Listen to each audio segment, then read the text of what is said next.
Maka kita masuk dalam bulan yang disebut Allah Subhanahu wa taala minha arba'atun hurum. Ada 4 bulan yang disebut dengan bulan haram. Yang pertama Zulhijjah, yang kedua Zulqa'dah, Zulhijjah, Muharram dan Rajab. Salasun mutawaliyatun. Ada 3 bulan yang berurut-urut. Ada 3 bulan yang tak terpisah. Itulah dia Zulqa'dah, Zulhijjah, dan insyaallah tak lama lagi kita akan masuk ke bulan Muharram.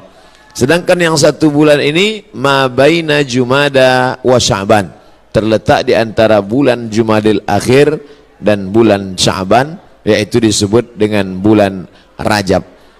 Jadi pada bulan-bulan ini kita dianjurkan beramal. Amal yang paling afdal adalah melaksanakan puasa-puasa sunat. Khusus untuk bulan Muharram nanti itu ada puasa sunat yang disebut dengan puasa Ashura. Jadi kita catat tanggalnya. Yang paling bagus puasa itu tanggal 9, 10, 11.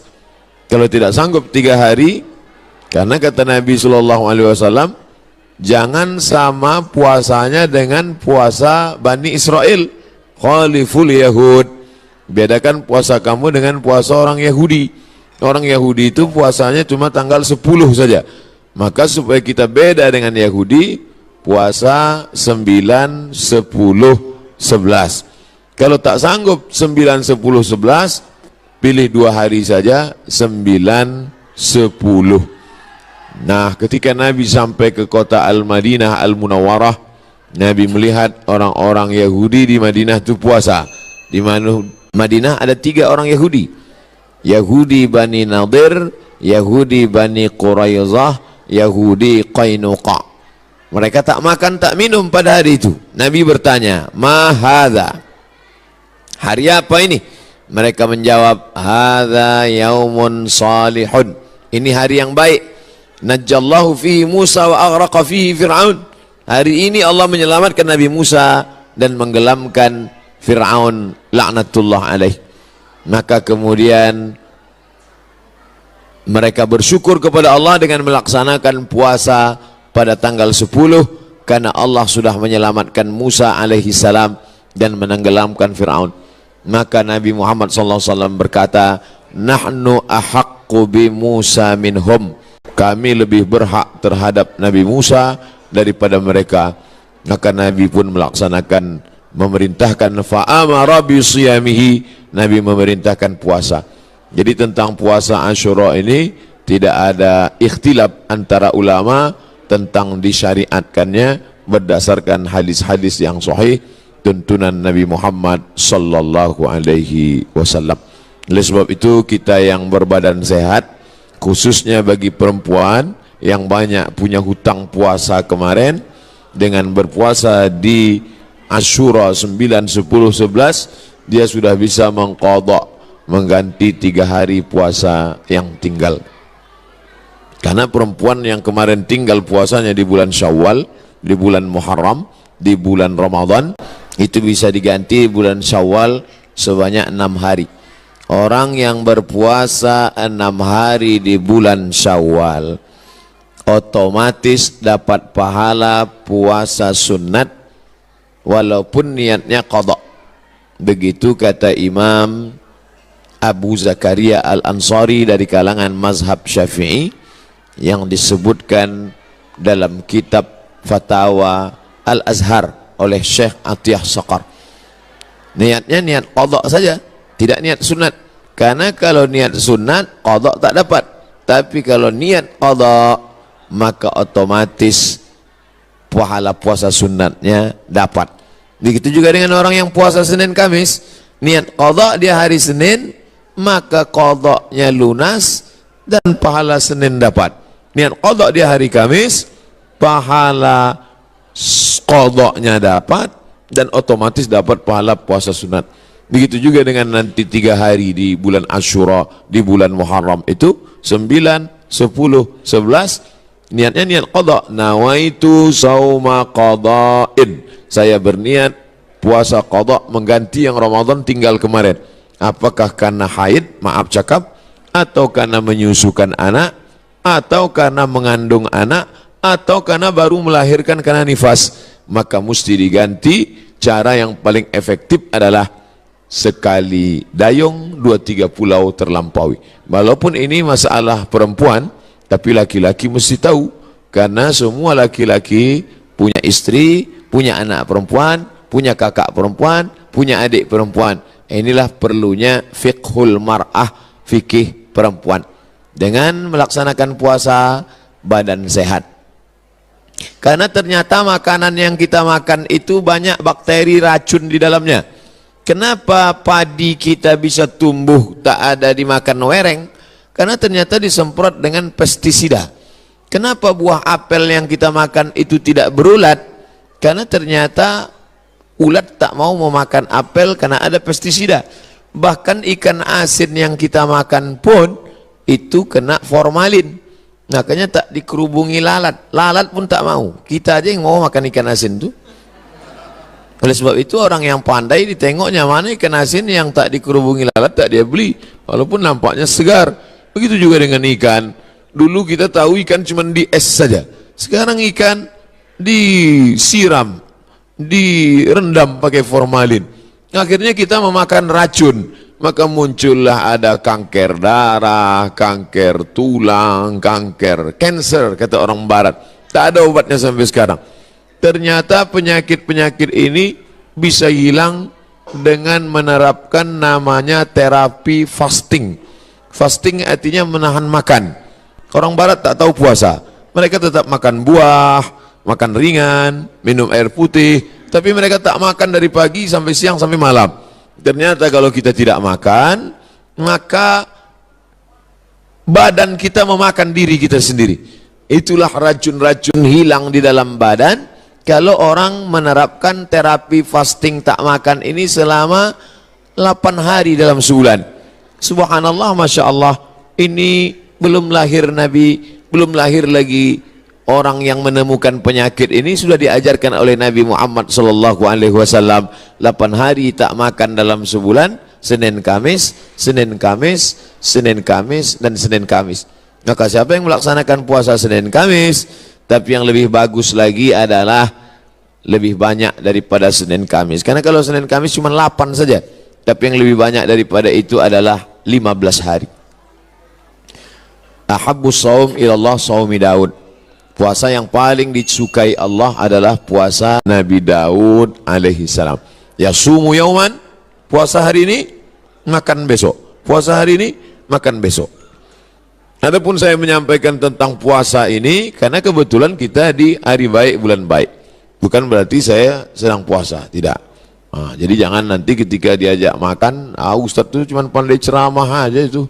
Buktinya dia makan juga. Ini pun ceramah ini tak terlalu lama. Karena tadi saya dapat kabar cepat sikit, kepiting ini udah mau lari gitu. Jadi intinya pulang nanti Bapak Ibu sekalian, Bapak-bapak sampaikan pesan ke istrinya supaya mengganti puasa. Nanti kalau ada yang bertanya apa isi ceramah Ustadz Somad tadi, supaya kau ganti puasa. Karena suami disuruh Allah, ya ayyuhalladzina amanu, wahai para suami, qu anfusakum, jaga dirimu, wa ahlikum, istrimu, anakmu, naro, jaga dari api neraka, yaitu dengan melaksanakan puasa. Ibu-ibu, perempuan-perempuan banyak tahan makan, tahan minum. Apa nama programnya? Diet. Dia mau diet, kurus. Diet, tahan makan, tahan minum. Tapi orang diet tak dapat pahala. Tapi kalau orang puasa, dua-duanya dapat. Pahala dapat, qada lunas, pahala sunat dapat, diet menyusul. Dengan syarat jangan diganti di waktu malam. Karena banyak juga mengkodok puasa di waktu siang, mengkodok makan di waktu malam. Tak dapat apa-apa. Oleh sebab itu maka badan sehat, otak sehat, orang yang sedang melaksanakan puasa menanamkan takut kepada Allah Subhanahu wa Ta'ala. Takut menganiaya orang, takut menengok yang haram, takut membicarakan aib orang. Kalau sedang puasa Asyura itu nanti mana ada orang mau membicarakan aib orang lain? Ibu-ibu yang ditelepon kawannya cerita tentang tetangga, anak si fulan, istri si fulan, tak mau dia bicara. Jangan bicarakan aib orang lain, stop. Nanti malam baru kita bahas, gitu deh. Haram, tak boleh. Man lam yada' qaula zur, siapa yang tak meninggalkan cakap kotor, cakap yang tak baik, membicarakan aib orang lain, menganiaya, falaisa lillahi hajatun fi ayyada'a ta'amahu wa syarabahu. Tak ada gunanya dia tahan makannya, dia tahan minumnya, kalau tidak menahan cakap kasar, aib, ghibah, namimah. La yadkhulul jannata namamun, tak masuk surga orang yang membawa-bawa cakap orang. Cakap si A tentang si B disampaikan oleh si B kepada si C, beradu kepala si B dengan si C gara-gara si B. Oleh sebab itu dalam hadis dikatakan Nabi membelah pelepah kurma, Nabi tusukkan ke suatu makam. Sahabat heran, kenapa kau tusukkan pelepah kurma itu ya Rasulullah? Kata Rasulullah, ini orang yang di dalam kubur ini sedang kena azab. Azab apa? Azab kubur. Itulah makanya sebelum salam kita berdoa, Allahumma inni a'udzubika min azabi jahannam wa min azabil qabri. Minta jauh dari azab kubur.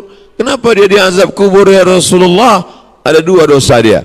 Yang pertama, kena azab kubur karena namam, membawa-bawa cakap orang.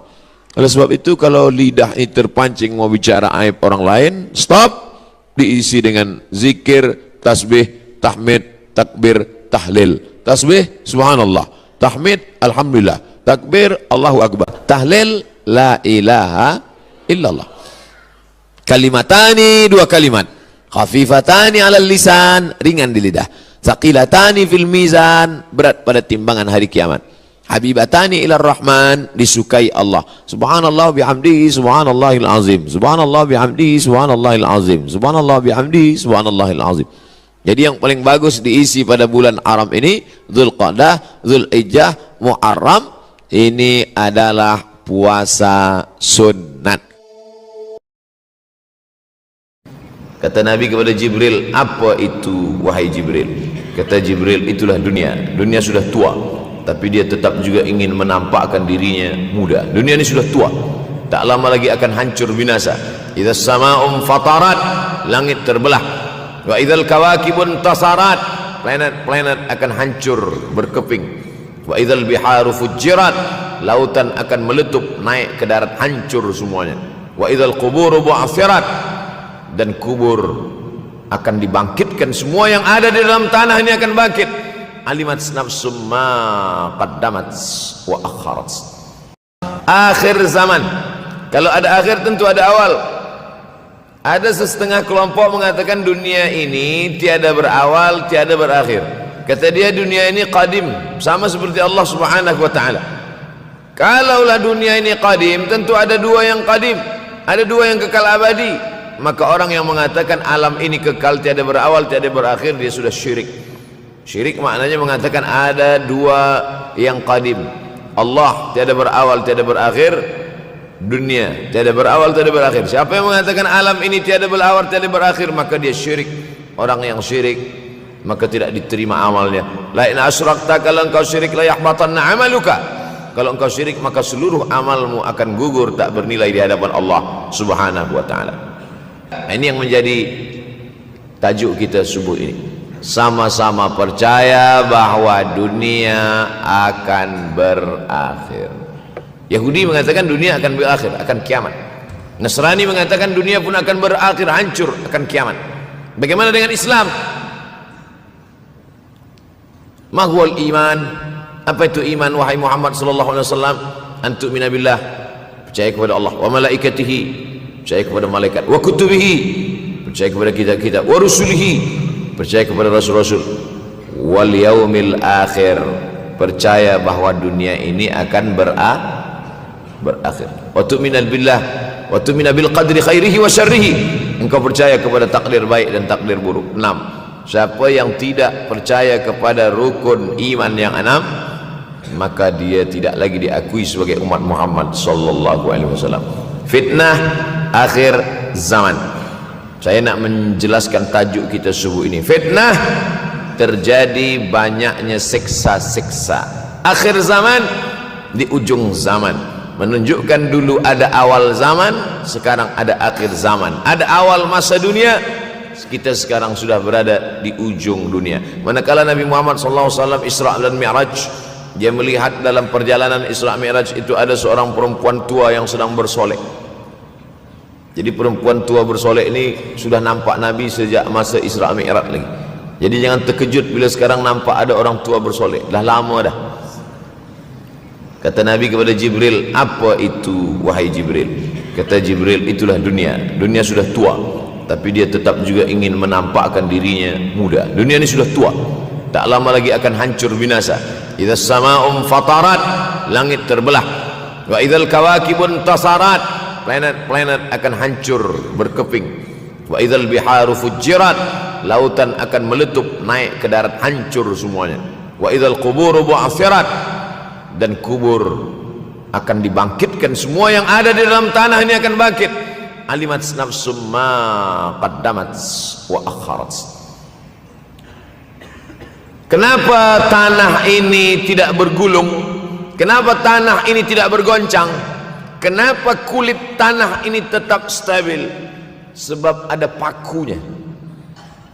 Seperti kertas yang ditempel di dinding, datang angin kencang, manakala angin kencang datang, kertas tak bergoyang sebab ada pakunya.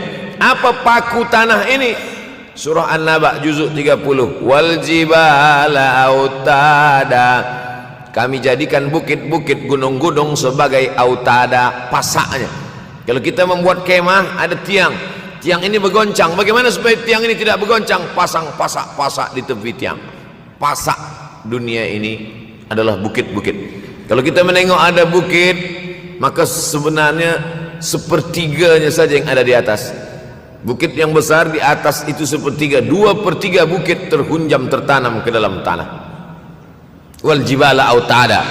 Tapi sampai masanya nanti bukit ini akan tercabut. Wa takunul jibalu kal ihnil manfush.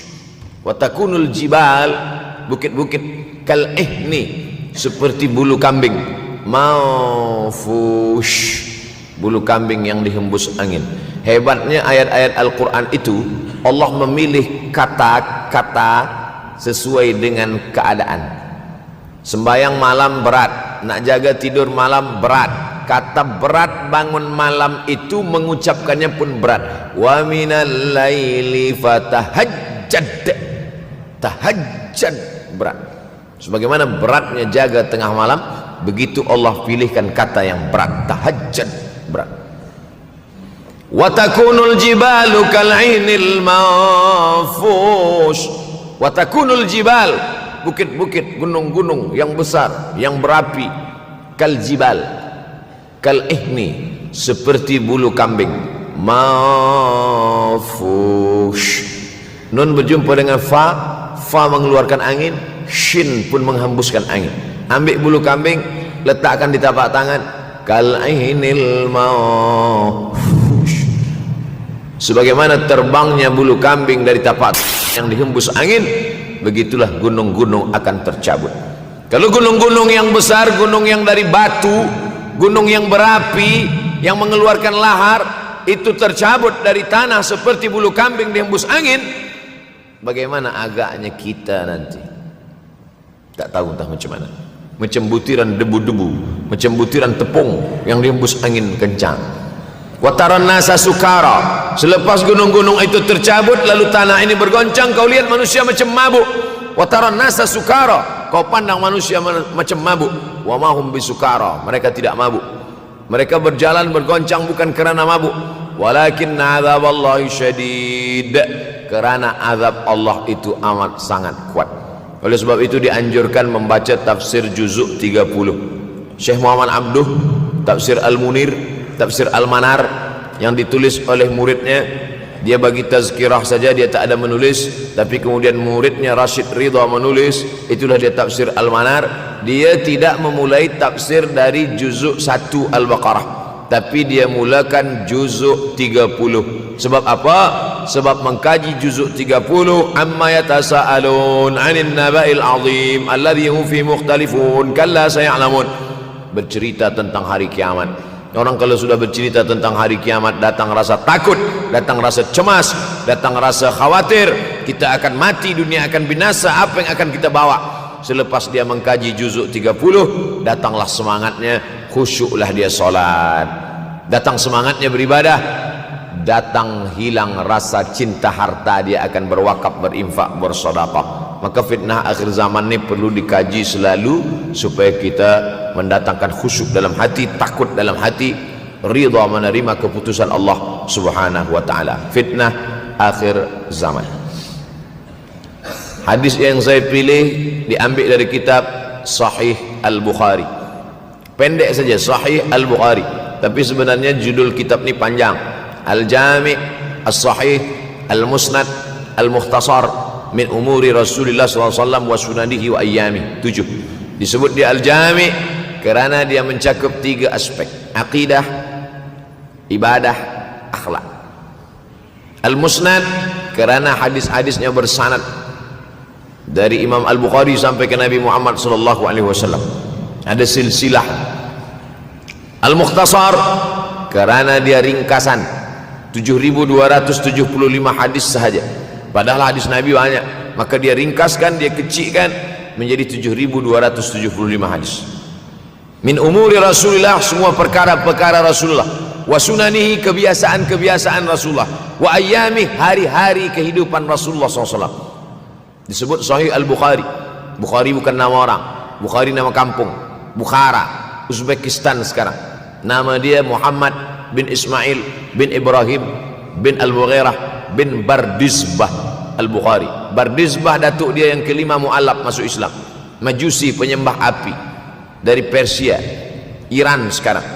Muhammad bin Ismail bin Ibrahim bin Al-Mughirah bin Bardizbah. 16 tahun berkeliling, 16 tahun berkeliling Makkah, Madinah, Syam, Suriah, Mesir, balik, barulah kemudian dia menyampaikan hadis-hadis Rasulullah SAW. 16 tahun belajar hadis, baru dia mengajar hadis.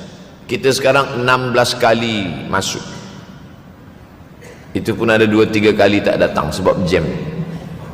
Selepas itu nak mencuba mengajar hadis dan berkata, kalau Bukhari mengajar hadis, aku pun boleh mengajar hadis. Bukhari makan, aku makan. Bukhari minum, aku minum. Bukhari manusia, aku manusia. Bukhari mengajar hadis, aku mengajar hadis. Betul, tapi Bukhari mengajar hadis dari kepalanya, kita mengajar hadis dari laptop. Mati laptop, hilang hadis. Oleh sebab itu maka Imam Al-Bukhari, Masya Allah, Tabarakallah, berapa hafazan hadis Imam Al-Bukhari? 600,000 hadis, 600,000 hadis. Lalu kemudian dari 600,000 hadis dia buang hadis-hadis dhaif, dia buang hadis-hadis maudhu', akhirnya 300,000 hadis. Dari 300,000 itu dia kecilkan lagi menjadi 7.275 hadis. Itulah yang dikaji oleh umat Islam dari mulai Maghribi hinggalah ke Semenanjung Melayu. Mudah-mudahan anak cucu kita ada yang menghafaz dan mengajarkan hadis-hadis Sahih Al-Bukhari, insyaallah.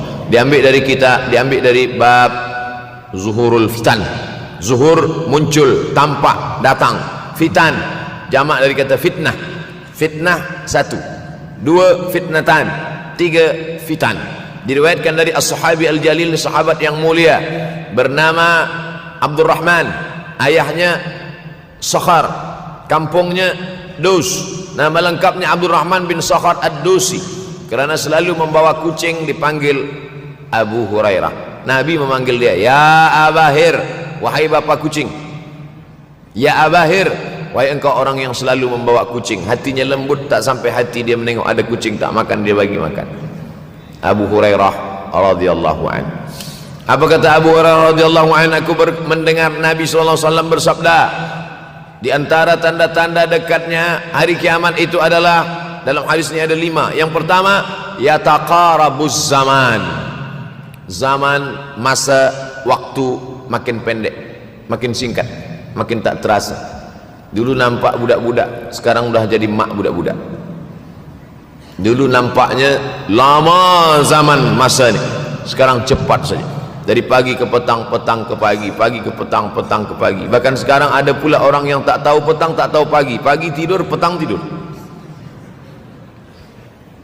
Tak terasa saya ini sudah 8 kali datang ke Kuala Lumpur. Awal-awal sekali 2014, 2015, 16, 17, 18, 19, 20. Sudah kali yang ke-7. Saya datang setahun sekali saja setiap bulan Februari. Bulan Februari datang, rupanya dah yang ke-7 kali bulan Februari. Ini saya bagi tahu supaya kita semua faham. Saya datang bulan Februari, supaya tak datang balik, datang balik, datang balik, datang balik. Sekali datang dari tarikh 2 hingga 9, pusing, pusing, pusing, pusing, balik. Rupanya sudah kali ke-7 ke-8 kali datang menyampaikan tazkirah. Tak terasa.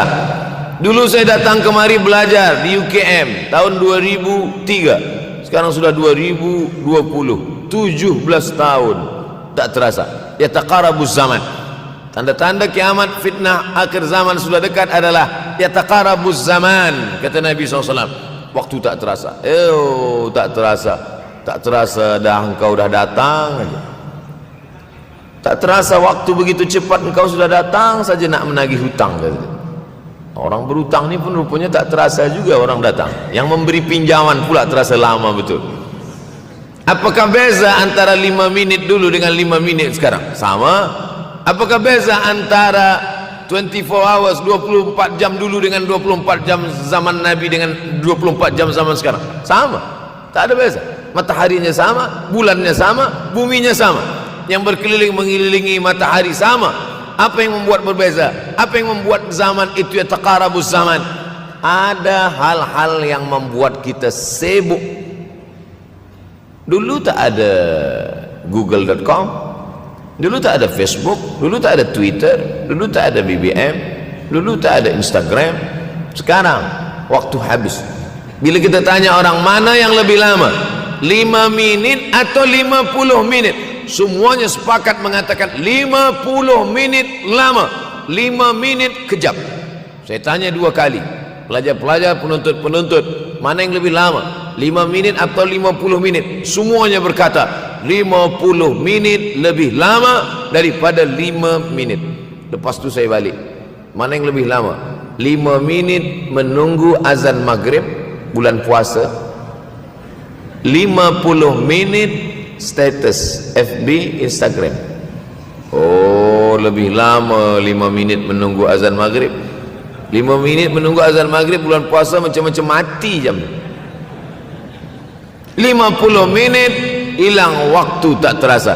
Itu menunjukkan hadis Nabi itu, saya semakin saya baca hadis Nabi makin kuat keyakinan saya, makin kuat iman saya, makin hilang keraguan saya bahwa yang berbicara ini bukan manusia biasa, tapi dia dapat wahyu dari Allah. Wa ma yantiqu anil hawa in huwa illa wahyun yuha, melainkan wahyu dari Allah Subhanahu wa taala. Yataqarabuz zaman, masa begitu cepat berlalu tak terasa. Sebulan seperti sepekan, sepekan seperti sehari, sehari seperti sesaat. Akhirnya kita pun kehilangan waktu, habis. Saya Ustaz Abdul Somad, memang zaman ni tak terasa cepat betul. Rasa-rasa kejap dah bulan Ramadan, tak terasa baru saja Idul Fitri dah masuk pula lagi. Masya Allah, begitu cepatnya masa berlalu. Maka jangan sampai saya semakin saya baca hadis ni semakin kuat keyakinan saya bahwa Nabi Muhammad sallallahu alaihi wasallam mendapat wahyu dari Allah Subhanahu wa taala. Semakin kuat keyakinan dan keimanan. Kenapa? Seandainya Nabi berkata zaman nanti di akhir zaman itu semakin cepat, semakin dekat, semakin berlalu tak terasa, tapi kemudian zaman yang kita lalui tak sama seperti yang dikatakan Nabi. Mungkin datang juga keraguan dalam hati, betulkah ini? Tapi ternyata 1441 tahun lampau, 1440 tahun yang lalu Nabi mengatakan, dan hari ini terbukti zaman begitu cepat berlalu. Masya Allah, tabarakallah. Hari inilah ditemukan internet, hari ini datang television, hari ini datang WhatsApp, hari ini datang yang melalaikan kita daripada Allah Subhanahu wa taala. Sehingga waktu datang sembang-sembang, cerita-cerita, tengok ini, update ini, tulis ini, tengok ini, pandang ini, habis waktu berlalu. Padahal waktu inilah yang akan ditanya oleh Allah Subhanahu wa taala. 6 kali Allah bersumpah demi waktu. terbit fajar. Wal fajri wa layalin ashr, masuk waktu subuh. Was subhi idza tanaffas, masuk waktu duha. Wad duha wal laili idza saja, masuk waktu siang. Wan nahari idza tajalla, masuk waktu asar. Wal asri innal insana lafi khusr, masuk waktu malam. Dua kali Allah bersumpah demi waktu malam. Wal laili idza saja wal laili idza yaghsha. Kenapa hadis ini yang Ustaz bahaskan? Kami nak mendengar hadis tentang Dajjal dah lahir atau belum? Dajjal dah hadir. Mana bukti Dajjal dah hadir? Kurma bisan tidak lagi berbuah. Bila kurma bisan tidak berbuah, Dajjal dah nak datang. Kurma bisan sekarang sudah berkurang, tak berbuah. Lalu kemudian apa lagi? Ain Zuhar, mata air dari Ain Zuhar sudah kering, sudah kering. Oleh sebab itu, tapi manakala dulu datang Habib Umar bin Hafiz, saya hadir majelis itu, adalah seorang bertanya, Habib, ya, Imam Mahdi dah lahir atau belum? Saya tengok Habib menjawab, sepertinya dia macam tak suka pertanyaan. Kata dia, kita tak perlu mencari-cari dia dah lahir atau belum, kampung dia di mana, dia lahir di hospital mana, dia tak perlu. Yang perlu kita siapkan adalah iman dan takwa pengetahuan kita, supaya kita jangan sampai terkecoh, supaya kita boleh membezakan mana hak, mana batil, mana betul, mana salah, mana lurus, mana bengkok, mana hitam, mana putih. Sehingga dengan istiqomahnya kita beribadah ini, kita boleh membezakan mana Al-Masih yang original, yang asli, mana Al-Masih Ad-Dajjal. Makanya tadi sebelum salam kita berkata, Allahumma inni a'udzubika min adzabi jahannam wa min adzabil qabri wa min fitnatil mahya wal mamat wa min syarri fitnatil masihid dajjal. Membaca, menghafaz 10 ayat di awal surah Al-Kahfi. Siapa yang menghafaz 10 awal ayat, hadis lain mengatakan 10 akhir, 10 awal 10 akhir, elok dua-duanya. Tapi Masya Allah, tabarakallah, anak-anak kita yang pakai jubah, pakai sorban putih ini, daripada tahfiz Quran, mereka tidak hanya menghafaz 10 awal 10 ujung, dari awal sampai ujung dia hafaz, 30 juzuk dia hafaz. Mudah-mudahan anak-anak kita penghafaz Al-Quran. Allahumma ja'al abna'ana wa banatina min huffazil Quran wal hafizat. Jadikan anak-anak kami menjadi para penghafaz Al-Quran, ya Allah, supaya selamat dia daripada fitnah Al-Masih Ad-Dajjal. Tapi saya pilihkan hadis tentang yang 5 ini.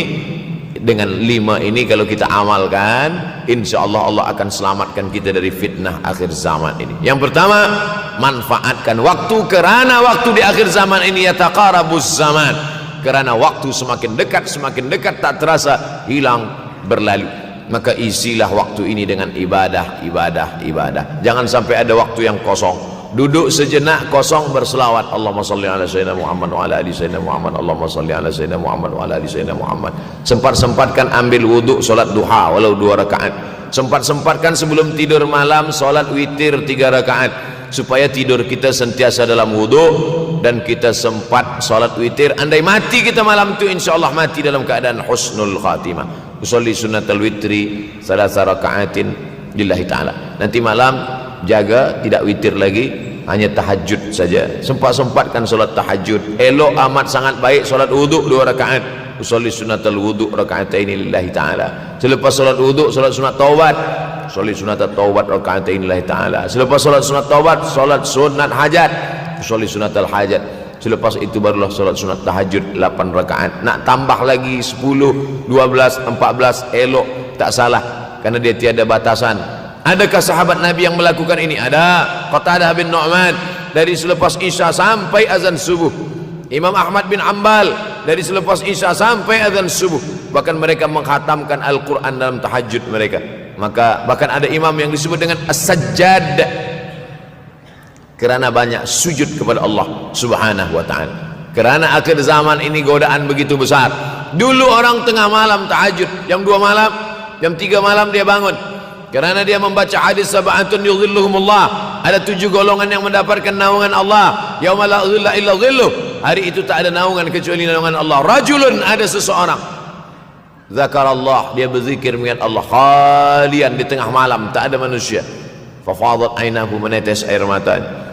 Maka yang pertama ini, jangan sampai kita kehilangan waktu, kerana waktu kasaif, waktu ini seperti pedang. Illam taqta'hu qata'aka, kalau tidak kau patahkan dia. Kalau kau dapat pedang, patahkan. Sebab kalau tidak kau patahkan, dia yang akan memotong engkau, mematahkan tulang-tulang engkau. Waktu ini kalau tidak kita manfaatkan, kita akan ditanya tentang waktu, kemana saja waktu yang sudah kau pakai.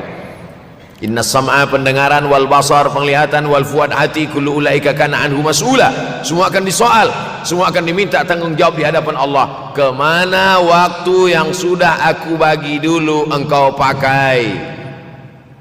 Yang pertama nanti ditanya, la tazulu qadama 'abdin yaumal qiyamah. Kaki anak Adam tidak akan bergeser, tidak akan beralih dari tempat tegaknya pada hari kiamat, hatta yus'al, sampai dia disoal, sampai dia ditanya. La tus'alunna yauma idzin 'anin na'im. Banyak yang akan ditanya nanti, tapi Nabi bagi tahu di antara yang akan ditanya dari sekian banyak nikmat itu, 4. Yang pertama, an umrihi fima afnah. Umur kemana engkau habiskan? Hari ini ada anak-anak muda belia umurnya 17 tahun. 17 tahun habis menghafaz Al-Quran. 17 tahun habis iktikaf dalam masjid.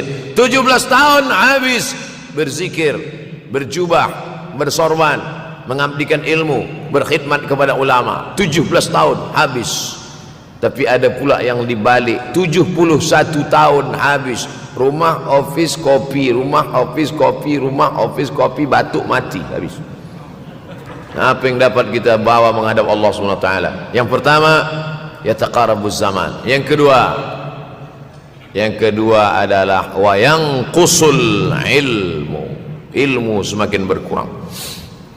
Kalau sudah ilmu berkurang, apa yang bertambah? Jahil. Kalau ilmu bertambah, jahil berkurang. Kalau ilmu berkurang, jahil bertambah. Mana ada orang jahil cakapnya didengar orang? Saya dulu awal-awal membaca hadis ini, wayang kusul ilmu berkurang, jahil bertambah. Rasanya tak mungkin, tak logik, tak masuk akal. Mana ada orang tak berilmu cakap dia didengar? Sekarang baru saya faham. Dulu orang tak berilmu ditinggalkan orang. Sekarang orang tak berilmu, asal dia pandai berbicara, dia akan didengar orang. Bahkan orang jahil pula punya channel. Apa namanya? Jahil.com. Orang jahil punya channel, banyak pula follower dia daripada follower kita, banyak pula viewer dia daripada viewer kita. Sebab apa? Sebab yang menyaksikan tiada berilmu, yang berbicara tiada ilmu. Oleh sebab itu maka kita galakkan menuntut ilmu di majlis-majlis ilmu. Untuk apa Abdul Somad sudah berumur 43 tahun pun masih pergi juga lagi ke Sudan belajar? Apa yang nak dicari ini? Tak lain tak bukan, mudah-mudahan kita termasuk orang yang sampai akhir hidupnya mencari ilmu, insyaAllah. Saya datang kemari bukan niat mengajarkan ilmu. Saya datang ke Malaysia tetap niatnya belajar mencari ilmu. Man salaka tariqan, siapa yang melangkahkan kaki melalui suatu jalan, yaltamisu fihi ilman, siapa yang melalui suatu jalan niatnya untuk mencari ilmu, sahalallahu lahu bihi tariqan ilal jannah, dimudahkan Allah jalannya menuju surga. Innallaha la yantazi'ul ilma intiza'an. Innallaha la yanzi'ul ilma intiza'an. Allah kalau mencabut ilmu, bukan macam mencabut pokok kayu dari tanah. La yantazi'ul ilmu intiza'an. Allah tidak mencabut ilmu macam mencabut pokok kayu dari tanah hingga ke akarnya, tidak. Lalu bagaimana ilmu ini dicabut? Biqabdil ulama. Dengan matinya ulama, maka habislah ilmu. Meninggal Imam Syafi'i, berkurang ilmu. Meninggal Imam Nawawi, berkurang ilmu. Meninggal Imam Fulan, berkurang ilmu. Maka yang hadir adalah al-juhala. Yang lebih menakutkan lagi adalah al-juhala bithawbil ulama. Orang jahil dengan pakaian ulama. Abdul Somad tidak mengatakan dirinya ulama. Saya selalunya membacakan ayat Quran, membacakan hadis Nabi, menyampaikan fatwa ulama. Tak pernah saya berteramah, bertausiah. Menurut saya, siapa saya? Siapa kita? Syafi'i manusia, saya manusia. Syafi'i boleh berfatwa, saya juga boleh berfatwa. Imam Syafi'i berfatwa Al-Quran 30 juzuk dalam kepala dia. Kita juzuk 30 pun kadang-kadang hilang. Imam Syafi'i balik dari masjid ke rumah, dia tutup telinga. Datang orang bertanya, Syafi'i. Ya, kenapa engkau tutup telinga? Sebab bila aku dengar dari masjid ke rumah, semua yang aku dengar masuk tu semua aku ingat. Aku takut dia ingat di dalam, maka aku tutup. Kita yang saya sampaikan tadi pun tak ingat. Oh, ustaz mengejek kami, enggak. Jangankan yang mendengarkan, yang bercakap pun tak ingat. Nasib baik datang orang Jepun mengingatkan kita. Nah, ini nama dia Sony. Manusia ini lupa. Oleh sebab itu maka yang kedua, akhir zaman, wa yanqusul ilmu makin kurang. Maka bersyukur anak-anak yang dimasukkan ke rumah tahfiz. Kalau ada rumah tahfiz di kampung biasa, kalau ada rumah tahfiz di desa, dusun biasa, tapi ada tahfiz di tengah kota besar Kuala Lumpur, masih ada lagi rumah tahfiz Quran. Siapa yang mewakafkan rumah tahfiz? Siapa yang memberikan beras? Siapa yang memberikan duit? Siapa yang memberikan belanja? Siapa yang mengirimkan ustaz? Masya Allah, tabarakallah. Maka ini semua mudah-mudahan kita istiqamah semuanya insyaallah. Supaya apa? Supaya lahirlah anak-anak kita yang alim, berilmu. Karena ini makin banyak orang jahil, alftau bi ghairi ilmin, memberikan tazkirah fatwa tanpa ilmu, dhalla wa adalla, dhallu wa adallu, sesat, menyesatkan. Kalau setakat sesat saja, ini sudahlah sesat, menyesatkan. Na'udzubillah. Masuk yang ketiga. Yang ketiga adalah wa yanqusul ilmu, setelah habisnya ilmu ini semua dicabut oleh Allah Subhanahu wa taala, lalu kemudian setelah ilmu dicabut Allah Subhanahu wa taala, wa yulqas syuh wa may yuqashuha, sin dengan hak kecil, wa may yuqashuha nafsihi fa ulaika humul muflihun. Siapa yang selamat daripada sifat syuh, itulah orang yang beruntung. Hayya 'alal falah, mari kita menuju keberuntungan, kemenangan. Siapa orang yang menang? Selamat daripada sifat syuh. Ada orang menerjemahkan syuh ini pelit, bakhil. Bakhil ada yang lebih parah daripada bakhil. Syuh. Bakhil ini, bakhil tidak ingin memberikan uangnya untuk orang lain. Itu bakhil. Dia ada uang 10 ringgit, uang itu hanya dia makan saja, dia tak mau walaupun setengah sen kepada orang lain. Itu namanya bakhil. Kalau syuh ini, duit dia simpan, duit orang pula dia makan. Nah, itu syuh. Jadi lebih parah lagi. Oleh sebab itu kalau sudah ilmu ini dicabut, orang menjadi jahil, maka datang penyakit syuh yang ketiga. Apa itu syuh? Hubbud dunya, hubbul mal, wa tuhibbul mala hubban jamma. Engkau sayang kepada harta amat sangat sayang. Dia pegang semuanya sampai tak meleleh, tak menetes walaupun satu tetes. Akhirnya mereka inilah pendusta-pendusta agama. Ara'aital ladzi yukadzibu biddin, tahukah kamu siapa itu yang mendustakan agama? Fadzalikal ladzi yad'ul yatim, mereka itu yang membiarkan anak yatim. Wala yahuddu ala ta'amil miskin, dia tidak mempedulikan makanan orang miskin. Sebab apa? Bukan sebab tak ada harta, sebab syuh. Kenapa syuh? Sebab tak ada ilmu. Tak ada ilmu tentang akhirat. Dia pegang, dia simpan, mati, habis. Yang dia bawa hanyalah 1, 2, 3 helai kain kafan saja. Itulah mengapa Sultan Turki, Sultan Muhammad Al-Fatih, Sultan Abdul Hamid, coba tengok gambar Sultan Muhammad Al-Fatih, Sultan Abdul Hamid Turki dulu. Sorban dia besar-besar. Saya dulu terkejut, lama saya tengok, kenapa sorban orang Turki ini besar-besar. Lama-lama saya baca, rupanya sorban orang Turki itu kain kafan. Tuan-tuan balik dari sini beli kain kafan 2 meter, ikatkan kepala, bawa sembahyang supaya ingat mati. Bolehkah menyiapkan kain kafan? Baca kitab Tanbihul Mughtarrin, peringatan bagi orang-orang yang tertipu. Di situ ditunjukkan banyak ulama, bahkan mereka menggali tanah di dalam rumahnya. Malam-malam dia tahajud, selepas tahajud dia duduk di dalam tanah itu supaya terasa bagaimana rasanya mati. Gali tanah 2 meter, masuk ke dalam. Tapi kalau nak buat itu kita saja dengan Allah. Jangan pula banyak juga orang sekarang udah gali tanah masuk ke dalam streaming pula. Hai guys, nak rasakan mata, mana boleh terasa. Kita saja masuk ke dalam, rasakan macam mana rasa. Sebab kalau cakap saja, marilah kita ingat mati, takutlah kita pada mati, kita tak tahu bagaimana rasa mati. Kalau nak merasakan bagaimana rasa mati, nanti kalau ada orang mati meninggal dunia, masuk kita ke dalam, kita sambut jenazah, kita letakkan, kita duduk, rasakan. Ketika Fatimah meninggal, Fatimah emak Sayyidina Ali meninggal, Nabi masuk ke liang lahat. Masuk Nabi ke liang lahat, Nabi berdoa di dalam. Ketika Utsman bin Maz'un meninggal, Nabi masuk ke dalam, Nabi pegang jenazah Utsman bin Maz'un, meleleh air mata Nabi turun ke misai, turun ke janggutnya, turun menetes sampai ke bawah. Merasakan bagaimana rasanya di dalam. Dulu saya pernah berjumpa dengan seorang pemuda, telinga dia pakai anting subang, lalu kemudian saya tengok banyak tato dia. Saya tanya, macam mana cerita awak bertaubat dulu? Mak saya meninggal, Ustaz Abdul Somad. Lepas tu saya tegak di tepi kubur. Macam mana ada yang menolak saya dari belakang, masuk saya ke dalam. Masa masuk itulah terasa sejuk di kaki, datang rasa takut saya. Makanya kalau ada orang yang sudah kita bagi tazkirah, bagi nasihat tak juga, nanti ada orang meninggal, bawa dia agak dekat, senggolkan sikit, jatuh.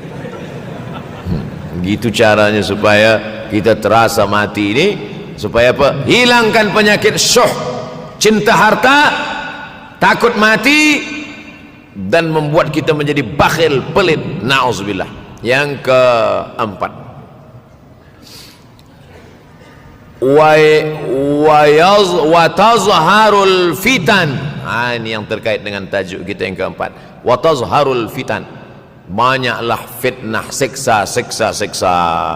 Dulu masa saya kelas 1 madrasah tahun 1990, berkumpullah kami bersama-sama dengan cikgu mengkaji masalah apa? Masalah Bosnia Herzegovina, mengamuk Slobodan Milosevic, menghancurkan umat Islam di Bosnia. Sampai ada yang meminta fatwa kepada Syekh Yusuf Al-Qardawi, bolehkah perempuan yang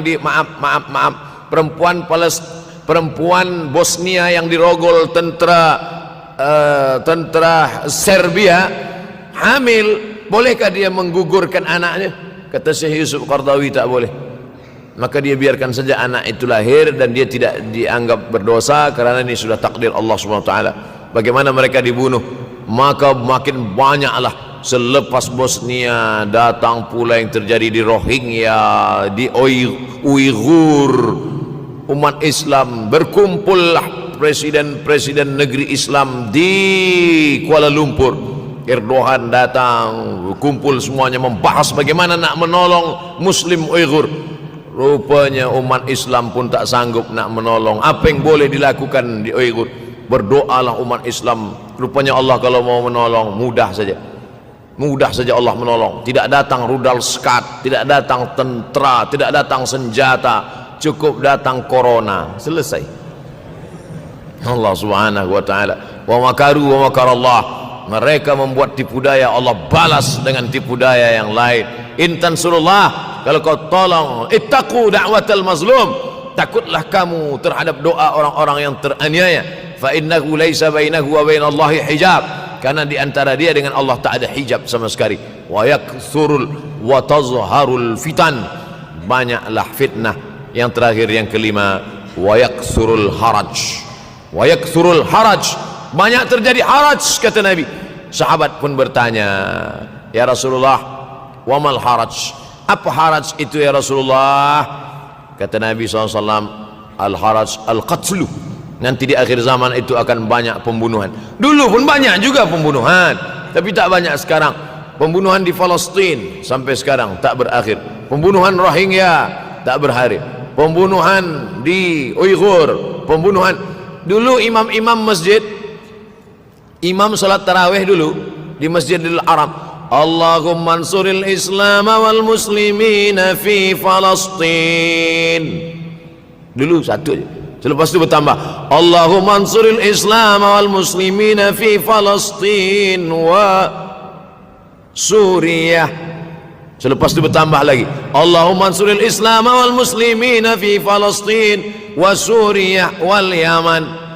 Selepas itu bertambah wa Uighur wa akhirnya wa fi kulli makan. Semakin bertambah. Oleh sebab itu maka ini di antara fitnah akhir zaman. Man lam yahtam bi amril muslimin falaysa minhum. Selepas kita kaji hadis ini, apa tujuan kita? Tujuan kita semakin menguatkan keyakinan, banyak-banyak beribadah, nasihatkan anak menantu, sahabat, jiran, tetangga supaya semakin istiqamah menjalankan syariat, rajin-rajin solat berjamaah, banyak-banyak berzikir, hatamkan Al-Quran, banyak-banyak berinfak, banyak-banyak bersedekah. Andai mati kita, insya Allah mati dalam keadaan husnul akhir zaman. Kalau ada akhir tentu ada awal. Ada setengah kelompok mengatakan dunia ini tiada berawal, tiada berakhir. Kata dia dunia ini qadim, sama seperti Allah Subhanahu wa taala. Kalaulah dunia ini qadim, tentu ada dua yang qadim, ada dua yang kekal abadi. Maka orang yang mengatakan alam ini kekal, tiada berawal, tiada berakhir, dia sudah syirik. Syirik maknanya mengatakan ada dua yang qadim. Allah tiada berawal, tiada berakhir. Dunia tiada berawal, tiada berakhir. Siapa yang mengatakan alam ini tiada berawal, tiada berakhir, maka dia syirik. Orang yang syirik maka tidak diterima amalnya. La in asyrakta, kalau engkau syirik la yahbatanna amaluka. Kalau engkau syirik maka seluruh amalmu akan gugur, tak bernilai di hadapan Allah Subhanahu wa taala. Ini yang menjadi tajuk kita subuh ini. Sama-sama percaya bahwa dunia akan berakhir. Yahudi mengatakan dunia akan berakhir, akan kiamat. Nasrani mengatakan dunia pun akan berakhir, hancur, akan kiamat. Bagaimana dengan Islam? Ma huwal iman? Apa itu iman wahai Muhammad sallallahu alaihi wasallam? An tu'mina billah, percaya kepada Allah, wa malaikatihi, percaya kepada malaikat, wa kutubihi, percaya kepada kitab-kitab, wa rusulihi, percaya kepada rasul-rasul, wal yaumil akhir, percaya bahwa dunia ini akan berakhir.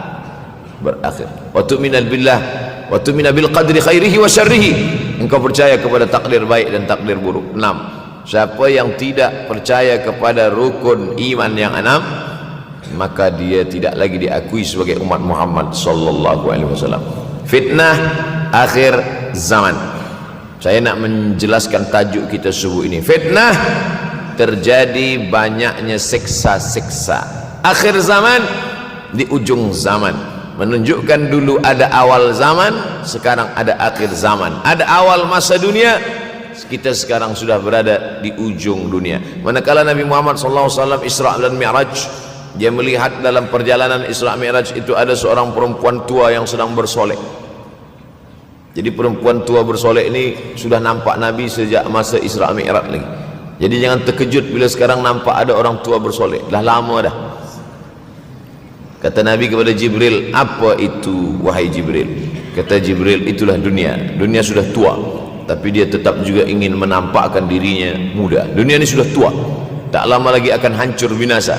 Idza sama'um fatarat, langit terbelah.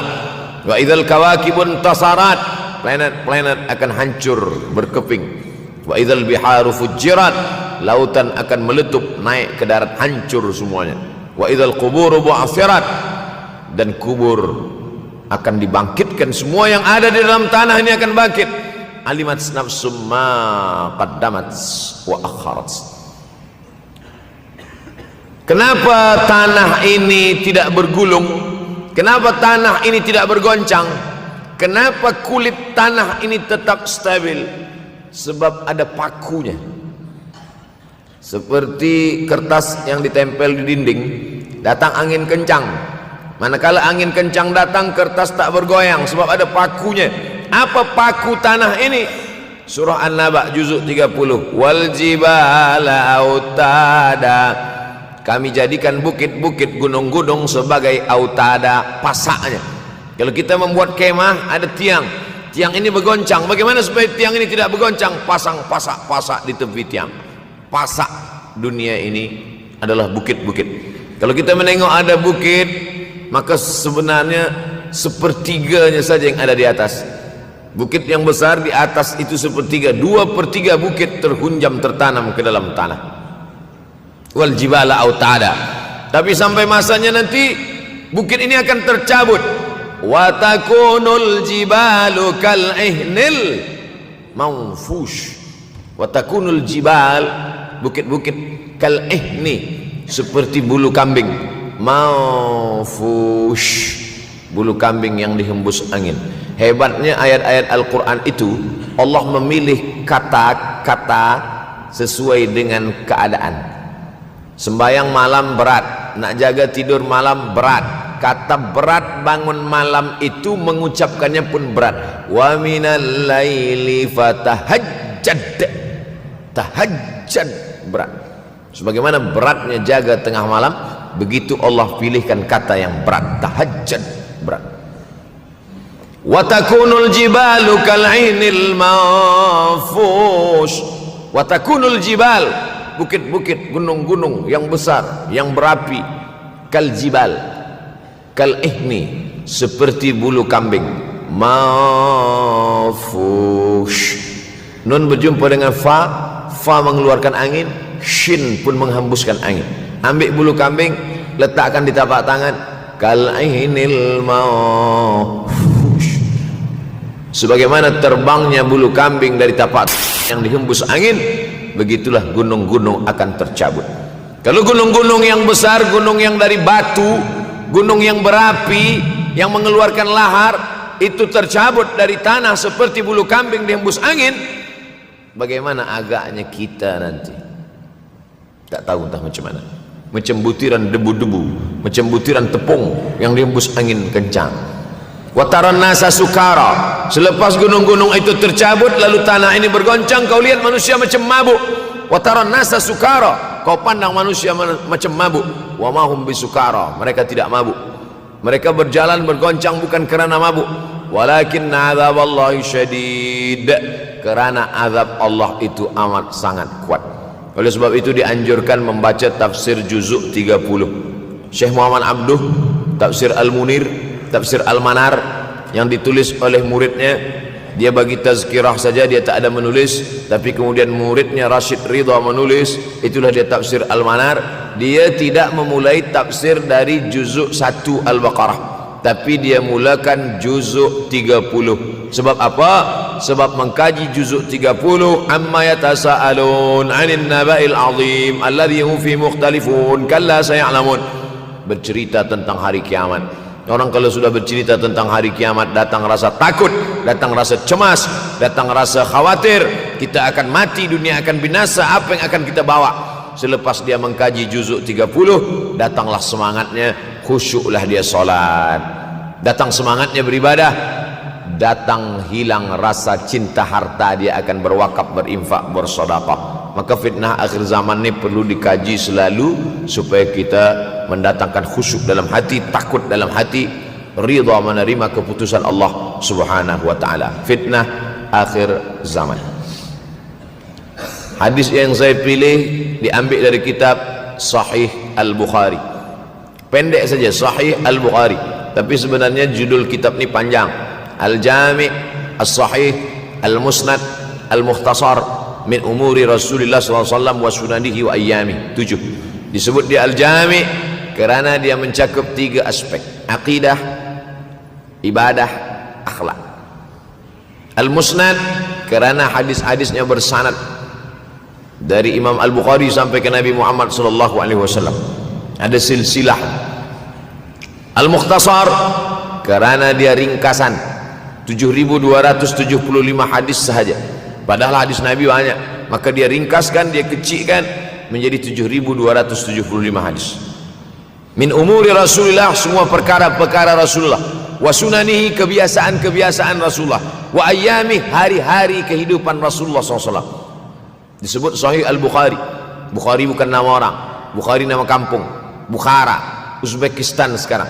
Nama dia Muhammad bin Ismail bin Ibrahim bin Al-Mughirah bin Bardizbah Al-Bukhari. Bardizbah datuk dia yang kelima mu'alaf masuk Islam, Majusi, penyembah api, dari Persia, Iran sekarang.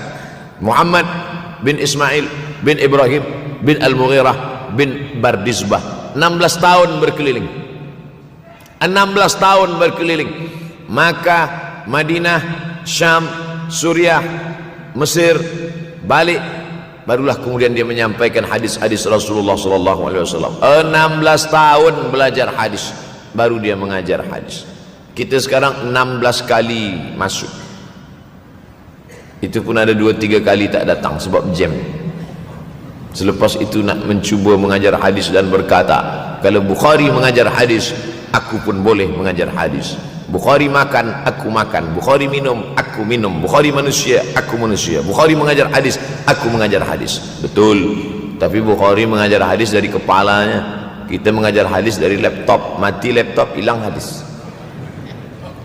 Oleh sebab itu maka Imam Al-Bukhari, Masya Allah, Tabarakallah, berapa hafazan hadis Imam Al-Bukhari? 600,000 hadis, 600,000 hadis. Lalu kemudian dari 600,000 hadis dia buang hadis-hadis dhaif, dia buang hadis-hadis maudhu', akhirnya 300,000 hadis. Dari 300,000 itu dia kecilkan lagi menjadi 7,275 hadis. Itulah yang dikaji oleh umat Islam dari mulai Maghribi hinggalah ke Semenanjung Melayu. Mudah-mudahan anak cucu kita ada yang menghafaz dan mengajarkan hadis-hadis Sahih Al-Bukhari, insyaallah. Diambil dari kita, diambil dari bab zuhurul fitan. Zuhur, muncul, tampak, datang. Fitan, jamak dari kata fitnah. Fitnah 1, 2 fitnatan, 3 fitan. Diriwayatkan dari as-sahabi al-jalil, sahabat yang mulia bernama Abdurrahman, ayahnya Sakhar, kampungnya Dus. Nama lengkapnya Abdurrahman bin Sakhar ad-Dusi. Kerana selalu membawa kucing dipanggil Abu Hurairah. Nabi memanggil dia, ya Abahir, wahai bapak kucing. Ya Abahir, wahai engkau orang yang selalu membawa kucing. Hatinya lembut, tak sampai hati dia menengok ada kucing tak makan, dia bagi makan. Abu Hurairah radhiyallahu anhu. Apa kata Abu Hurairah radhiyallahu anhu? Aku mendengar Nabi SAW bersabda, di antara tanda-tanda dekatnya hari kiamat itu adalah, dalam hadis ini ada 5. Yang pertama, yataqarabuz zaman. Zaman, masa, waktu makin pendek, makin singkat, makin tak terasa. Dulu nampak budak-budak, sekarang udah jadi mak budak-budak. Dulu nampaknya lama zaman masa ni, sekarang cepat saja.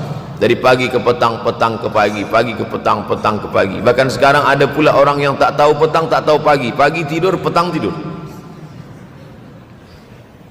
Tak terasa saya ini sudah 8 kali datang ke Kuala Lumpur. Awal-awal sekali 2014, 2015, 16, 17, 18, 19, 20. Sudah kali yang ke-7. Saya datang setahun sekali saja, setiap bulan Februari. Bulan Februari datang, rupanya dah yang ke-7 kali bulan Februari. Ini saya bagi tahu supaya kita semua faham. Saya datang bulan Februari, supaya tak datang balik, datang balik, datang balik, datang balik. Sekali datang dari tarikh 2 hingga 9, pusing, pusing, pusing, pusing, balik. Rupanya sudah kali ke-7, ke-8 kali datang menyampaikan tazkirah. Tak terasa. Dulu saya datang kemari belajar di UKM tahun 2003. Sekarang sudah 2020, 17 tahun. Tak terasa. Yataqarabuz zaman.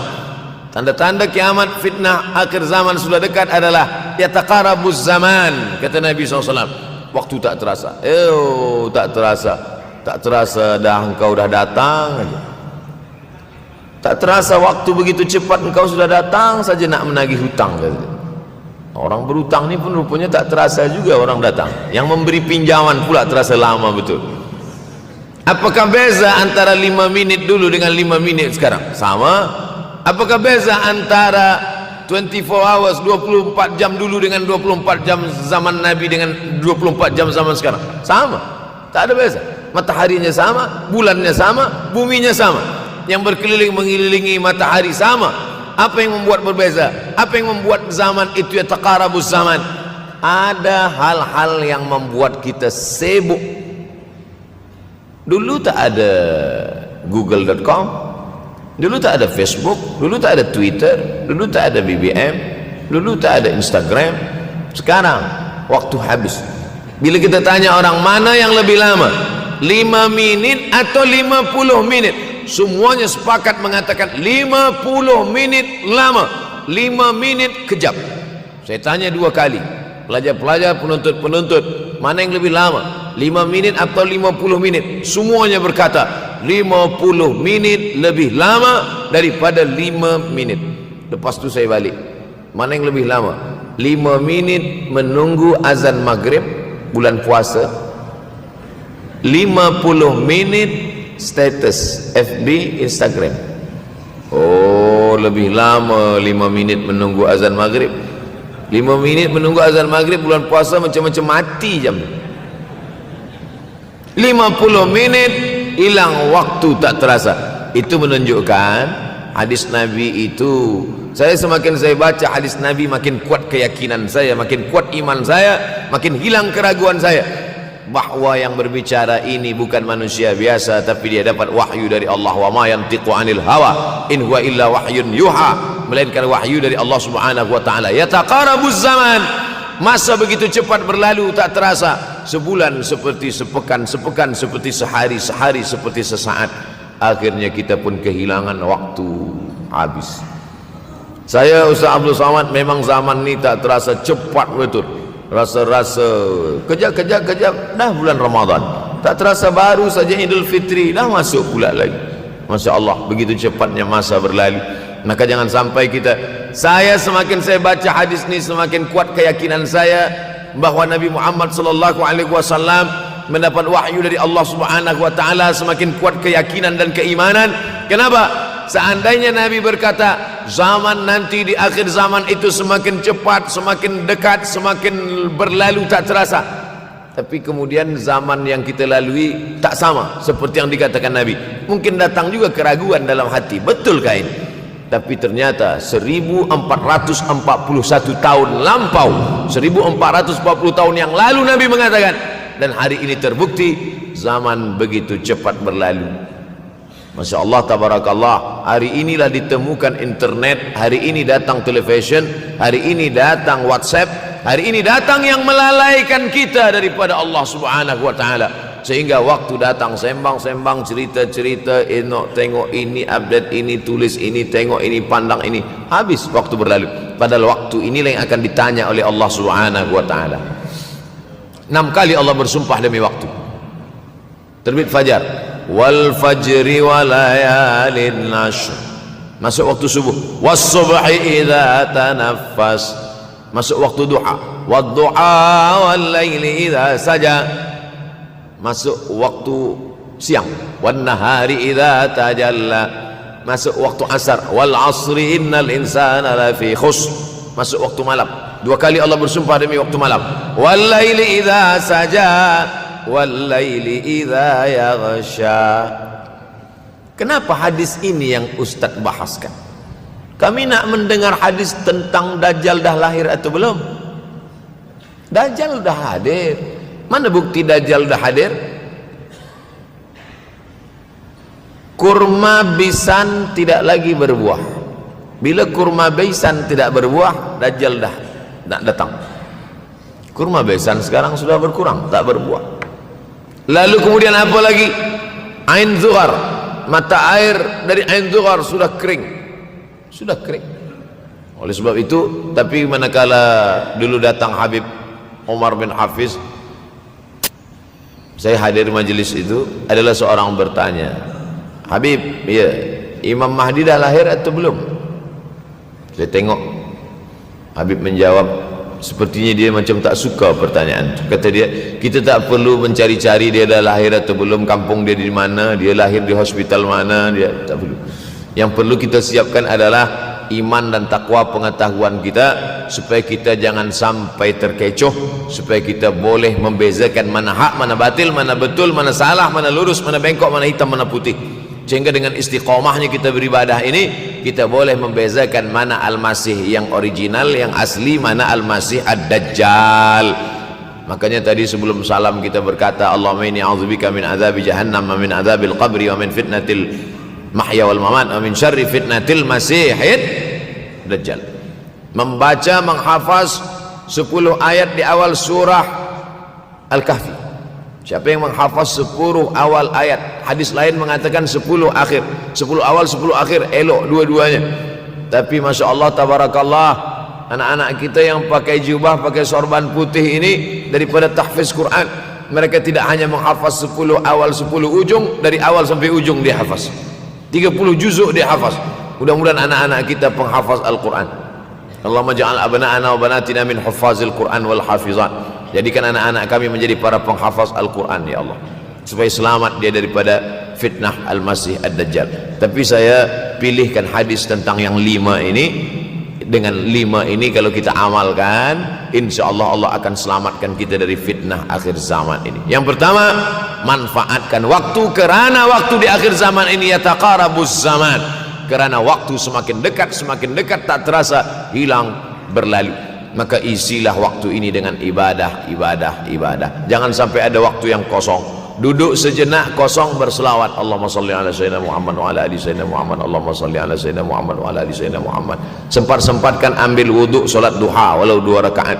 Sempat-sempatkan sebelum tidur malam solat witir 3 rakaat, supaya tidur kita sentiasa dalam wuduk dan kita sempat solat witir. Andai mati kita malam itu, insyaallah mati dalam keadaan husnul khatimah. Usolli sunnatal witri 3 rakaatin lillahi ta'ala. Nanti malam jaga tidak witir lagi, hanya tahajud saja. Sempat-sempatkan solat tahajud. Elok amat sangat baik solat wuduk 2 rakaat.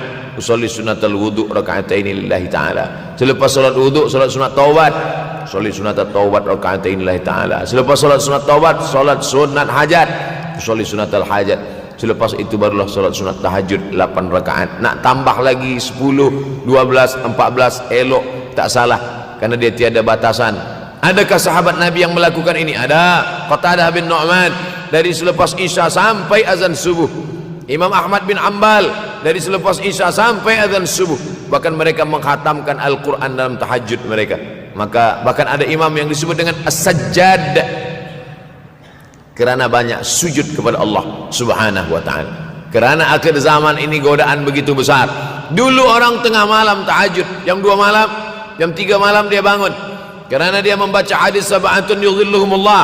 Ada 7 golongan yang mendapatkan naungan Allah. Yauma la dhilla illa dhilluh. Hari itu tak ada naungan kecuali naungan Allah. Rajulun, ada seseorang, zakarallah, dia berzikir mengingat Allah, khalian, di tengah malam tak ada manusia.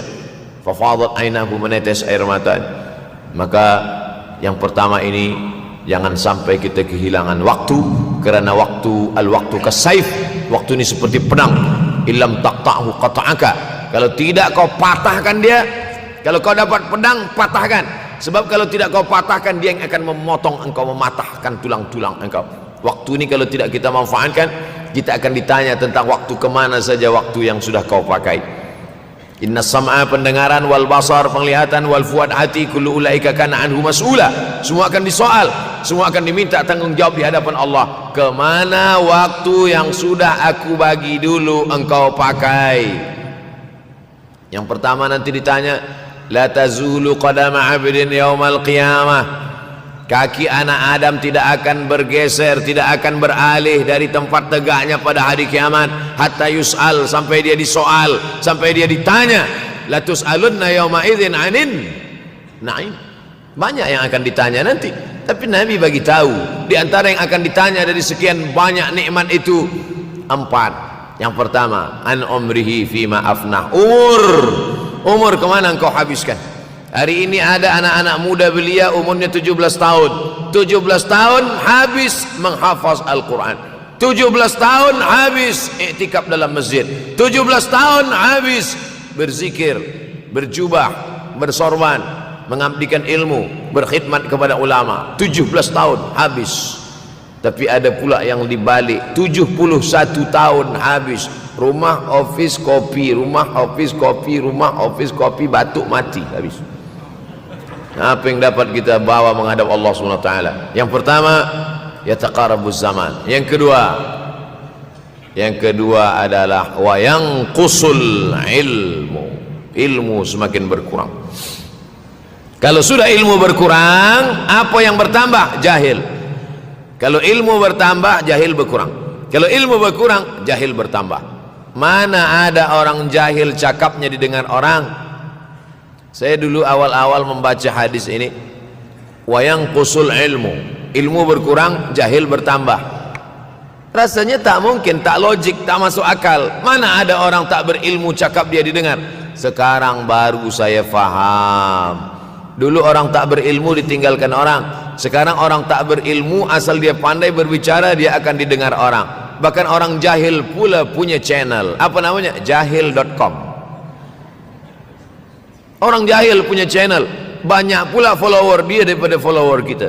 Banyak pula viewer dia daripada viewer kita. Sebab apa?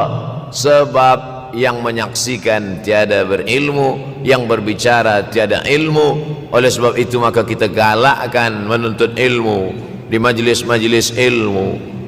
Untuk apa Abdul Somad sudah berumur 43 tahun pun masih pergi juga lagi ke Sudan belajar? Apa yang nak dicari ini? Tak lain tak bukan, mudah-mudahan kita termasuk orang yang sampai akhir hidupnya mencari ilmu, insyaAllah. Saya datang kemari bukan niat mengajarkan ilmu. Saya datang ke Malaysia tetap niatnya belajar mencari ilmu. Man salaka tariqan, siapa yang melangkahkan kaki melalui suatu jalan, yaltamisu fihi ilman, siapa yang melalui suatu jalan niatnya untuk mencari ilmu, sahalallahu lahu bihi tariqan ilal jannah, dimudahkan Allah jalannya menuju surga. Innallaha la yantazi'ul ilma intiza'an. Innallaha la yanzi'ul ilma intiza'an. Allah kalau mencabut ilmu, bukan macam mencabut pokok kayu dari tanah. La yantazilul ilmu intiza'an. Allah tidak mencabut ilmu macam mencabut pokok kayu dari tanah hingga ke akarnya, tidak. Lalu bagaimana ilmu ini dicabut? Biqabdil ulama, dengan matinya ulama maka habislah ilmu. Meninggal Imam Syafi'i berkurang ilmu, meninggal Imam Nawawi berkurang ilmu, meninggal Imam Fulan berkurang ilmu. Maka yang hadir adalah al-juhala. Yang lebih menakutkan lagi adalah al-juhala bi thawbil ulama, orang jahil dengan pakaian ulama. Abdul Somad tidak mengatakan dirinya ulama. Saya selalunya membacakan ayat Quran, membacakan hadis Nabi, menyampaikan fatwa ulama. Tak pernah saya berteramah, bertausiah menurut saya. Siapa saya? Siapa kita?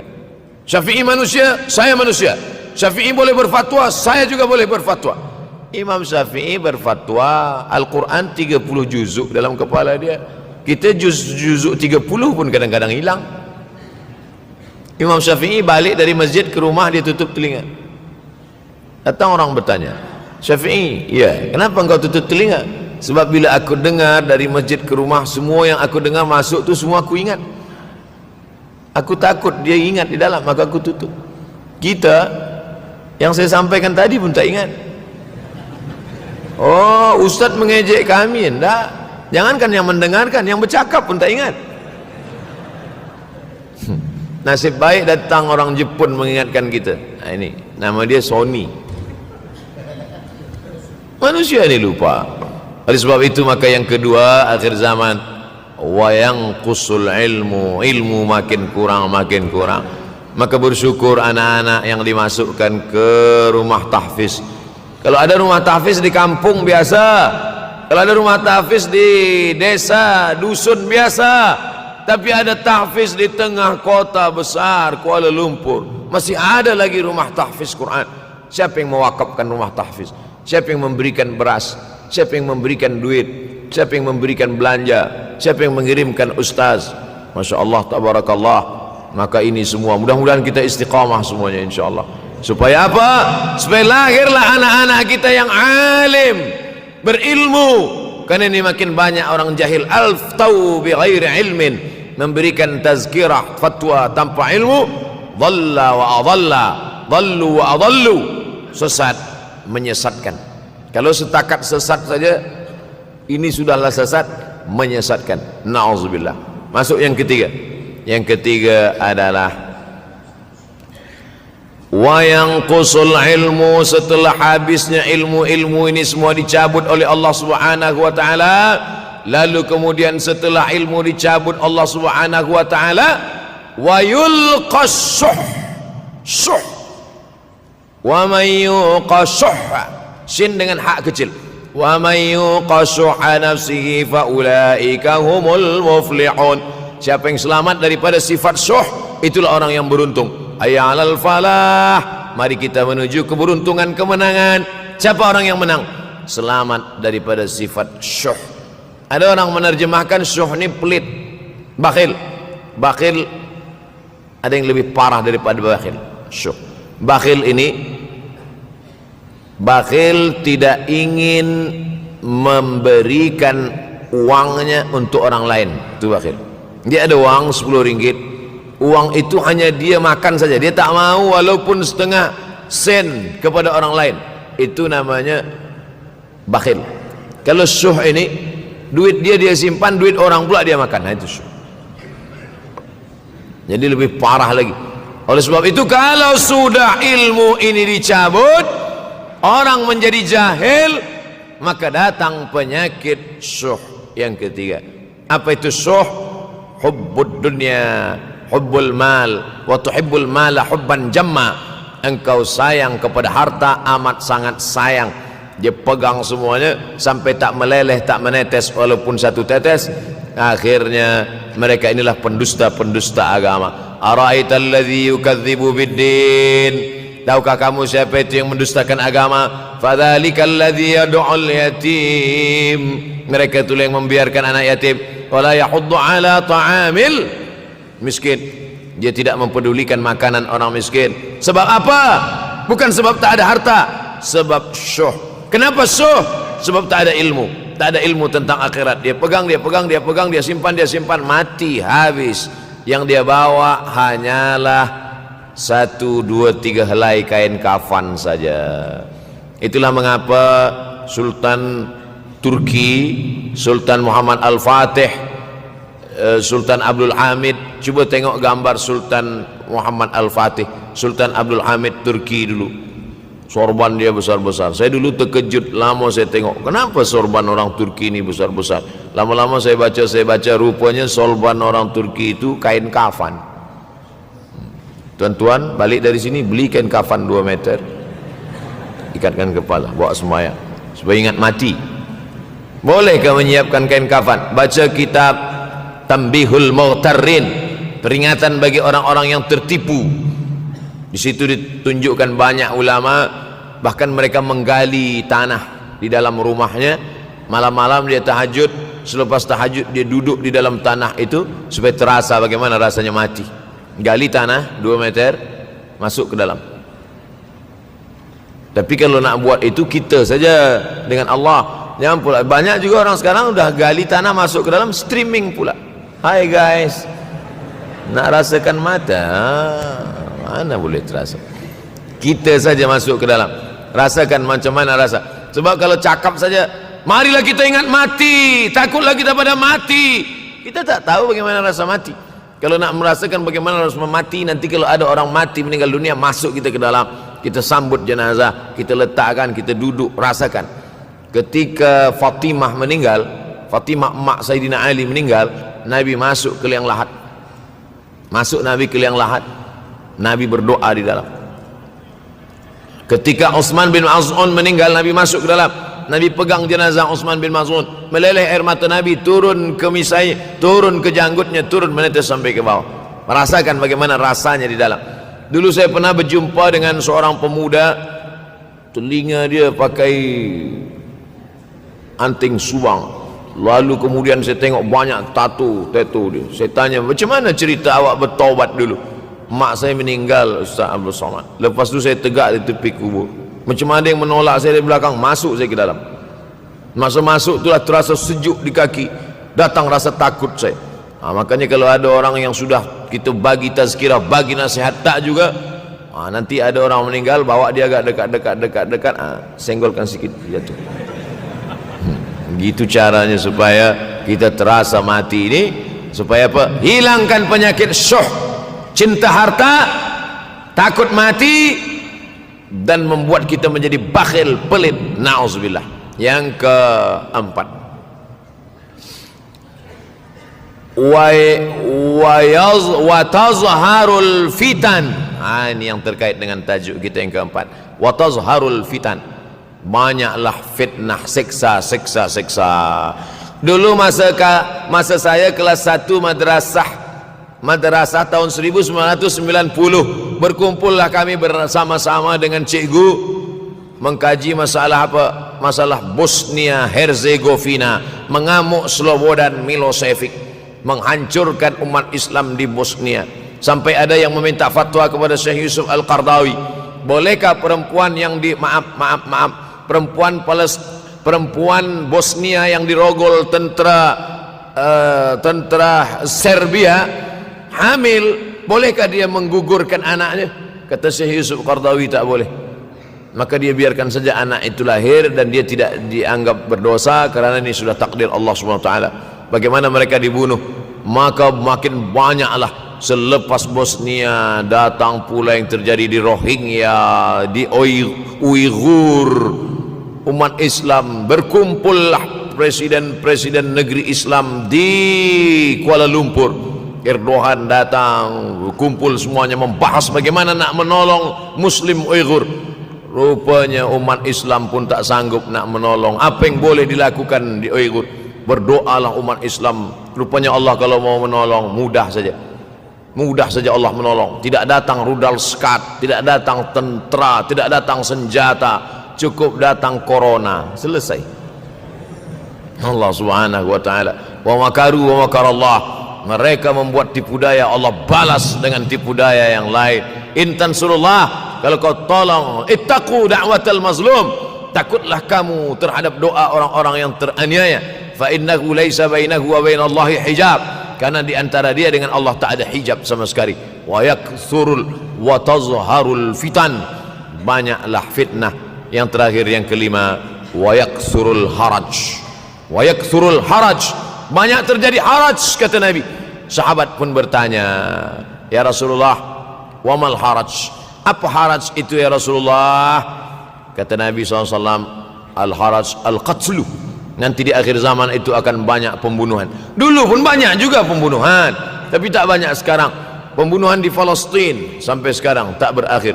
Pembunuhan Rohingya tak berakhir. Pembunuhan di Uighur, pembunuhan. Dulu imam-imam masjid, imam salat tarawih dulu di Masjidil Haram, Allahumma ansuril Islam wal muslimina fi Palestin. Dulu satu aja. Selepas itu bertambah, Allahumma ansuril Islam wal muslimina fi Palestin wa Suriah. Selepas itu bertambah lagi, Allahumma ansuril Islam wal muslimina fi Palestin wa Suriah wal Yaman. Selepas itu bertambah wa Uighur wa akhirnya wa fi kulli makan. Semakin bertambah. Oleh sebab itu maka ini di antara fitnah akhir zaman. Man lam yahtam bi amril muslimin falaysa minhum.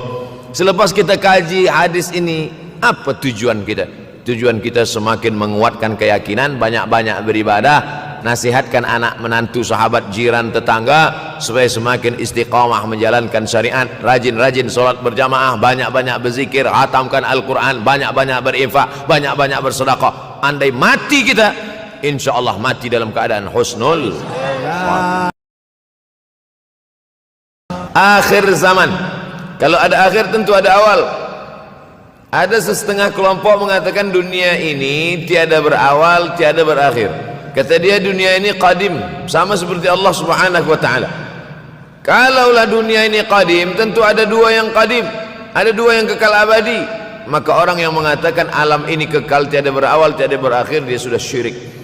Syirik maknanya mengatakan ada dua yang qadim. Allah tiada berawal, tiada berakhir, dunia tiada berawal, tiada berakhir. Siapa yang mengatakan alam ini tiada berawal, tiada berakhir, maka dia syirik. Orang yang syirik maka tidak diterima amalnya. La in asyrakta, kalau engkau syirik la yahbatanna amaluka. Kalau engkau syirik maka seluruh amalmu akan gugur, tak bernilai di hadapan Allah Subhanahu wa taala. Ini yang menjadi tajuk kita subuh ini. Sama-sama percaya bahwa dunia akan berakhir. Yahudi mengatakan dunia akan berakhir, akan kiamat. Nasrani mengatakan dunia pun akan berakhir, hancur, akan kiamat. Bagaimana dengan Islam? Ma huwal iman? Apa itu iman wahai Muhammad sallallahu alaihi wasallam? Antu tu'mina billah, percaya kepada Allah, wa malaikatihi, percaya kepada malaikat, wa kutubihi, percaya kepada kitab-kitab, wa rusulihi, percaya kepada rasul-rasul, wal yaumil akhir, percaya bahwa dunia ini akan berakhir. Wa tu'mina billah wa tu'mina bil qadri khairihi wa syarrihi. Engkau percaya kepada takdir baik dan takdir buruk. 6. Siapa yang tidak percaya kepada rukun iman yang 6, maka dia tidak lagi diakui sebagai umat Muhammad sallallahu alaihi wasallam. Fitnah akhir zaman. Saya nak menjelaskan tajuk kita subuh ini. Fitnah, terjadi banyaknya siksa-siksa. Akhir zaman, di ujung zaman, menunjukkan dulu ada awal zaman, sekarang ada akhir zaman. Ada awal masa dunia, kita sekarang sudah berada di ujung dunia. Manakala Nabi Muhammad SAW Isra dan Mi'raj, dia melihat dalam perjalanan Isra Mi'raj itu ada seorang perempuan tua yang sedang bersolek. Jadi perempuan tua bersolek ini sudah